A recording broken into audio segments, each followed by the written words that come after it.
विविध audio book, विविध कहानियां, विविध रंग।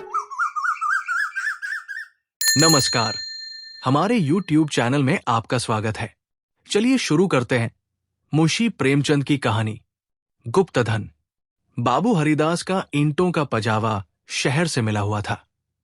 आसपास के देहातों से सैकड़ों स्त्री पुरुष लड़के नित्य आते और पजावे से ईंट सिर पर उठाकर ऊपर कतारों से सजाते। एक आदमी पजावे के पास एक टोकरी में कौड़ियां लिए बैठा रहता था। मजदूरों को ईंटों की संख्या के हिसाब से कौड़ियां बांटता। ईंटें जितनी ही ज्यादा होती उतनी ही ज्यादा कौड़ियां मिलती। इस लोभ में बहुत से मजदूर बूते के बाहर काम करते। वृद्धों और बालकों को ईंटों के बोझ से अकड़े हुए देखना बहुत करुणाजनक दृश्य था। कभी कभी बाबू हरिदास स्वयं आकर कौड़ी वाले के पास बैठ जाते और ईंटें लादने को प्रोत्साहित करते। ये दृश्य तब और भी दारुण हो जाता था जब ईंटों की कोई असाधारण आवश्यकता पड़ती। उसमें मजूरी दूनी कर दी जाती और मजूर लोग अपनी सामर्थ्य से दूनी ईंटें लेकर चलते। एक एक पग उठाना कठिन हो जाता। उन्हें सिर से पैर तक पसीने में डूबे पजावे की राख चढ़ाए ईंटों का एक पहाड़ सिर पर रखे। बोझ से दबे देखकर ऐसा जान पड़ता था मानो लोभ का भूत उन्हें जमीन पर पटक कर उनके सिर पर सवार हो गया है। सबसे करुण दशा एक छोटे लड़के की थी जो सदैव अपनी अवस्था के लड़कों से दुगनी ईंटें उठाता और सारे दिन अविश्रांत परिश्रम और धैर्य के साथ अपने काम में लगा रहता। उसके मुख पर ऐसी दीनता छाई रहती थी। उसका शरीर इतना कृश और दुर्बल था कि उसे देखकर दया आ जाती थी। और लड़के बनिए की दुकान से गुड़ लाकर खाते। कोई सड़क पर जाने वाले इक्कों और हवा गाड़ियों की बहार देखता और कोई व्यक्तिगत संग्राम में अपनी जिह्वा और बाहु के जौहर दिखाता। लेकिन इस गरीब लड़के को अपने काम से काम था। उसमें लड़कपन की न चंचलता थी, न शरारत, न खिलाड़ीपन, यहां तक कि उसके ओंठों पर कभी हंसी भी न आती थी। बाबू हरिदास को उसकी दशा पर दया आती। कभी कभी कौड़ी वाले को इशारा करते कि उसे हिसाब से अधिक कौड़ियां दे दो। कभी कभी वे उसे कुछ खाने को दे देते। एक दिन उन्होंने उस लड़के को बुलाकर अपने पास बैठाया और उसके समाचार पूछने लगे। ज्ञात हुआ कि उसका घर पास ही के गांव में है। घर में एक वृद्धा माता के सिवा कोई नहीं है और वो वृद्धा भी किसी पुराने रोग से ग्रस्त रहती है। घर का सारा भार इसी लड़के के सिर था। कोई उसे रोटियां बनाकर देने वाला भी न था। शाम को जाता तो अपने हाथों से रोटियां बनाता और अपनी मां को खिलाता था। जाति का ठाकुर था। किसी समय उसका कुल धन धान्य संपन्न था। लेन देन होता था और शक्कर का कारखाना चलता था। कुछ जमीन भी थी, किंतु भाइयों की स्पर्धा और विद्वेष ने उसे इतनी हीनावस्था को पहुंचा दिया कि अब रोटियों के लाले थे। लड़के का नाम मगन सिंह था। हरिदास ने पूछा, गांव वाले तुम्हारी कुछ मदद नहीं करते? मगन, वाह, उनका वश चले तो मुझे मार डाले। सब समझते हैं कि मेरे घर में रुपए गड़े हैं। हरिदास ने उत्सुकता से पूछा, पुराना घराना है, कुछन कुछ तो होगा ही। तुम्हारी मां ने इस विषय में तुमसे कुछ नहीं कहा? मगन, बाबूजी नहीं, एक पैसा भी नहीं। रुपए होते तो अम्मा इतनी तकलीफ क्यों उठाती? बाबू हरिदास मगन सिंह से इतने प्रसन्न हुए कि मजूरों की श्रेणी से उठाकर अपने नौकरों में रख लिया। उसे कौड़ियां बांटने का काम दिया और पजावे में मुंशी जी को ताकीद कर दी कि इसे कुछ पढ़ना लिखना सिखाइए। अनाथ के भाग्य जाग उठे। मगन सिंह बड़ा कर्तव्यशील और चतुर लड़का था। उसे कभी देर न होती, कभी नागा न होता। थोड़े ही दिनों में उसने बाबू साहब का विश्वास प्राप्त कर लिया। लिखने पढ़ने में भी कुशल हो गया। बरसात के दिन थे। पजावे में पानी भरा हुआ था। कारोबार बंद था। मगन सिंह 3 दिनों से गैरहाजिर था। हरिदास को चिंता हुई। क्या बात है, कहीं बीमार तो नहीं हो गया? कोई दुर्घटना तो नहीं हो गई? कई आदमियों से पूछताछ की, पर कुछ पता न चला। चौथे दिन पूछते पूछते मगन सिंह के घर पहुंचे। घर क्या था, पुरानी समृद्धि का ध्वंसावशेष मात्र था। उनकी आवाज सुनते ही मगन सिंह बाहर निकल आया। हरिदास ने पूछा, कई दिन से आए क्यों नहीं? माता का क्या हाल है?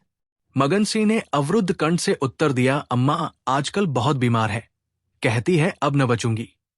कई बार आपको बुलाने के लिए मुझसे कह चुकी है, पर मैं संकोच के मारे आपके पास न आता था। अब आप सौभाग्य से आ गए हैं, तो जरा चलकर उसे देख लीजिए, उसकी लालसा भी पूरी हो जाए। हरिदास भीतर गए। सारा घर भौतिक निस्सारता का परिचायक था। सुर्खी, कंकड़, ईंटों के ढेर चारों ओर पड़े हुए थे। विनाश का प्रत्यक्ष स्वरूप था। केवल 2 कोठरियां गुजर करने लायक थी। मगन सिंह ने एक कोठरी की ओर उन्हें इशारे से बताया। हरिदास भीतर गए तो देखा कि वृद्धा एक सड़े हुए काठ के टुकड़े पर पड़ी कराह रही है। उनकी आहट पाते ही आंखें खोली और अनुमान से पहचान गई। बोली, आप आ गए, बड़ी दया की।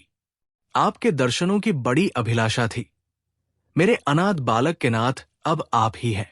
जैसे आपने अब तक उसकी रक्षा की है, वो निगाह उस पर सदैव बनाए रखिएगा। मेरी विपत्ति के दिन पूरे हो गए, इस मिट्टी को पार लगा दीजिएगा। एक दिन घर में लक्ष्मी का वास था। अदिन आए तो उन्होंने भी आंखें फेर ली। पुरखों ने इसी दिन के लिए कुछ थाती धरती माता को सौंप दी थी। उसका बीजक बड़े यत्न से रखा था, पर बहुत दिनों से उसका कहीं पता न लगता था। मगन के पिता ने बहुत खोजा पर न पा सके, नहीं तो हमारी दशा इतनी ही न होती। आज 3 दिन हुए मुझे वो बीजक आप रद्दी कागजों में मिल गया। तब से उसे छिपा कर रखे हुए हूं। मगन बाहर है। मेरे सिरहाने जो संदूक रखी है, उसी में वो बीजक है। उसमें सब बातें लिखी है। उसी से ठिकाने का भी पता चलेगा। अवसर मिले तो उसे खुदवा डालिएगा, मगन को दे दीजिएगा। यही कहने के लिए आपको बार बार बुलवाती थी। आपके सिवा मुझे किसी पर विश्वास न था। संसार से धर्म उठ गया, किसकी नीयत पर भरोसा किया जाए। हरिदास ने बीजक का समाचार किसी से न कहा। नीयत बिगड़ गई, दूध में मक्खी पड़ गई। बीजक से ज्ञात हुआ कि धन उस घर से 500 डग पश्चिम की ओर एक मंदिर के चबूतरे के नीचे है। हरिदास धन को भोगना चाहते थे, पर इस तरह कि किसी को कानों कान खबर न हो। काम कष्ट साध्य था। नाम पर धब्बा लगने की प्रबल आशंका थी, जो संसार में सबसे बड़ी यंत्रणा है। कितनी घोर नीचता थी। जिस अनाथ की रक्षा की, जिसे बच्चे की भांति पाला, उसके साथ विश्वासघात। कई दिनों तक आत्मवेदना की पीड़ा सहते रहे। अंत में कुतर्कों ने विवेक को परास्त कर दिया। मैंने कभी धर्म का परित्याग नहीं किया और न कभी करूंगा। क्या कोई ऐसा प्राणी भी है जो जीवन में एक बार भी विचलित न हुआ हो? यदि है तो वो मनुष्य नहीं, देवता है। मैं मनुष्य हूं। मुझे देवताओं की पंक्ति में बैठने का दावा नहीं है। मन को समझाना बच्चे को फुसलाना है। हरिदास सांझ को सैर करने के लिए घर से निकल जाते। जब चारों ओर सन्नाटा छा जाता तो मंदिर के चबूतरे पर आ बैठते और एक कुदाली से उसे खोदते। दिन में 2-1 बार इधर उधर ताक-झांक करते कि कोई चबूतरे के पास खड़ा तो नहीं है। रात की निस्तब्धता में उन्हें अकेले बैठे ईंटों को हटाते हुए उतना ही भय होता था जितना किसी भ्रष्ट वैष्णव को आमिष भोजन से होता है। चबूतरा लंबा चौड़ा था। उसे खोदते 1 महीना लग गया और अभी आधी मंजिल भी तय न हुई। इन दिनों उनकी दशा उस पुरुष की सी थी जो कोई मंत्र जगा रहा हो। चित्त पर चंचलता छाई रहती। आंखों की ज्योति तीव्र हो गई थी। बहुत गुमसुम रहते, मानो ध्यान में हो। किसी से बातचीत न करते। अगर कोई छेड़कर बात करता तो झुंझला पड़ते। पजावे की ओर बहुत कम जाते। विचारशील पुरुष थे। आत्मा बार बार इस कुटिल व्यापार से भागती। निश्चय करते कि अब चबूतरे की ओर न जाऊंगा, पर संध्या होते ही उन पर एक नशासा छा जाता। बुद्धि विवेक का अपहरण हो जाता। जैसे कुत्ता मार खाकर थोड़ी देर के बाद टुकड़े की लालच में जा बैठता है, वही दशा उनकी थी। यहां तक कि दूसरा मास भी व्यतीत हुआ। अमावस की रात थी। हरिदास मलिन हृदय में बैठी हुई कालिमा की भांति चबूतरे पर बैठे हुए थे। आज चबूतरा खुद जाएगा। जरा देर तक और मेहनत करनी पड़ेगी। कोई चिंता नहीं। घर में लोग चिंतित हो रहे होंगे। पर अभी निश्चित हुआ जाता है कि चबूतरे के नीचे क्या है। पत्थर का तहखाना निकल आया तो समझ जाऊंगा कि धन अवश्य होगा। तहखाना न मिले तो मालूम हो जाएगा कि सब धोखा ही धोखा है। कहीं सचमुच तहखाना न मिले तो बड़ी दिल लगी हो, मुफ्त में उल्लू बनूं। पर नहीं, कुदाली खटखट बोल रही है। हां, पत्थर की चट्टान है। उन्होंने टटोल कर देखा। भ्रम दूर हो गया। चट्टान थी, तहखाना मिल गया। लेकिन हरिदास खुशी से उछले कूदे नहीं। आज वे लौटे तो सिर में दर्द था। समझे थकान है, लेकिन ये थकान नींद से न गई। रात को ही उन्हें जोर से बुखार हो गया। 3 दिन तक ज्वर में पड़े रहे। किसी दवा से फायदा न हुआ।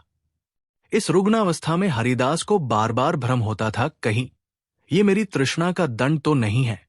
जी में आता था मगन सिंह को बीजक दे दूं और क्षमा की याचना करूं, पर भंडाफोड़ होने का भय मुंह बंद कर देता था। न जाने ईसा के अनुयायी अपने पादरियों के सम्मुख कैसे अपने जीवन भर के पापों की कथा सुनाया करते थे। हरिदास की मृत्यु के पीछे ये बीजक उनके सुपुत्र प्रभुदास के हाथ लगा। बीजक मगन सिंह के पुरखों का लिखा हुआ है, इसमें लेशमात्र भी संदेह न था। लेकिन उन्होंने सोचा पिताजी ने कुछ सोचकर ही इस मार्ग पर पग रखा होगा। वे कितने नीतिपरायण, कितने सत्यवादी पुरुष थे। उनकी नीयत पर कभी किसी को संदेह नहीं हुआ। जब उन्होंने इस आचार को घृणित नहीं समझा तो मेरी क्या गिनती है। कहीं ये धन हाथ आ जाए तो कितने सुख से जीवन व्यतीत हो। शहर के रईसों को दिखा दूं कि धन का सदुपयोग क्यों कर होना चाहिए। बड़े बड़ों का सिर नीचा कर दूं। कोई आंखें ना मिला सके। इरादा पक्का हो गया। शाम होते ही वे घर से बाहर निकले। वही समय था, वही चौकनी आंखें थी और वही तेज कुदाली थी। ऐसा ज्ञात होता था मानो हरिदास की आत्मा इस नए भेष में अपना काम कर रही है। चबूतरे का धरातल पहले ही खुद चुका था। अब संगीन तहखाना था। जोड़ों को हटाना कठिन था। पुराने जमाने का पक्का मसाला था। कुल्हाड़ी उचट कर लौट आती थी। कई दिनों में ऊपर की दरारें खुली, लेकिन चट्टानें जरा भी नहीं ली। तब वो लोहे की छड़ से काम लेने लगे, लेकिन कई दिनों तक जोर लगाने पर भी चट्टानें न खिसकी। सब कुछ अपने ही हाथों करना था। किसी से सहायता न मिल सकती थी। यहां तक कि फिर वही अमावस्या की रात आई। प्रभुदास को जोर लगाते 12 बज गए और चट्टानें भाग्य रेखाओं की भांति अटल थी। पर आज इस समस्या को हल करना आवश्यक था। कहीं तहखाने पर किसी की निगाह पड़ जाए तो मेरे मन की लालसा मन ही में रह जाए। वो चट्टान पर बैठकर सोचने लगे, क्या करूं। बुद्धि कुछ काम नहीं करती। सहसा उन्हें एक युक्ति सूझी, क्यों न बारूद से काम लूं। इतने अधीर हो रहे थे कि कल पर इस काम को न छोड़ सके। सीधे बाजार की तरफ चले। 2 मील का रास्ता हवा की तरह तय किया। पर वहां पहुंचे तो दुकानें बंद हो चुकी थी। आतिशबाज हीले करने लगा। बारूद इस समय नहीं मिल सकती। सरकारी हुक्म नहीं है।